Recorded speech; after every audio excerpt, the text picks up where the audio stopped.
हम मीनू झा प्रणाम करै छी समस्त मिथिलावासी के। एकटा भगवती गीत लऽ कऽ उपस्थित छी। रचनाकार श्री मणिकांत झा जी छथिन। धन्यवाद। जय मिथिला, जय मैथिली। मिथिला के प्रांगण में सब घरे आंगन में आबि गेली दुर्गा महान। सब मिली मैया करियन प्रणाम। सब मिली मैया के करियन प्रणाम। मिथिला के प्रांगण में सब घरे आंगन में आबि गेली दुर्गा महान। सब मिली मैया के करियन प्रणाम। सब मिली मैया के करियन प्रणाम। परिवार सँ शुरू भेल ई नवरात्रा। 10वीं दिन है तानी माता के यात्रा। परिवार सँ शुरू भेल ई नवरात्रा।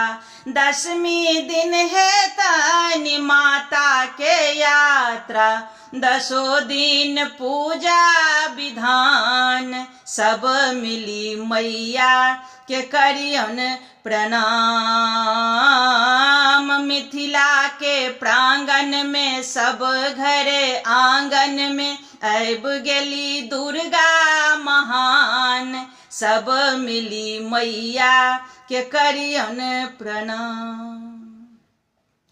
कलश बैसाख जयंती क बागे अम्बा आराधन गीत भास रागे। कलश बैसाख जयंती क बागे अम्बा आराधन गीत भास रागे। पाठक से होरियान। सब मिली मैया के करियन प्रणाम।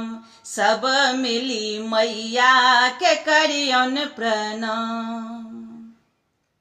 षष्ठी मैया लेल बेल नोतायल। सप्तमी माँ के नैना जुड़ायल। षष्ठी मैया लेल बेल नोतायल। सप्तमी माँ के नैना जुड़ायल। निशा पूजा अष्टमी क मान। सब मिली मैया के करियन प्रणाम। सब मिली मैया के करियन प्रणाम। गाम गाम नवमी के लागल मेला।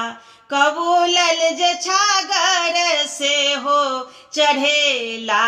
गाम गाम नवमी के लागल मेला।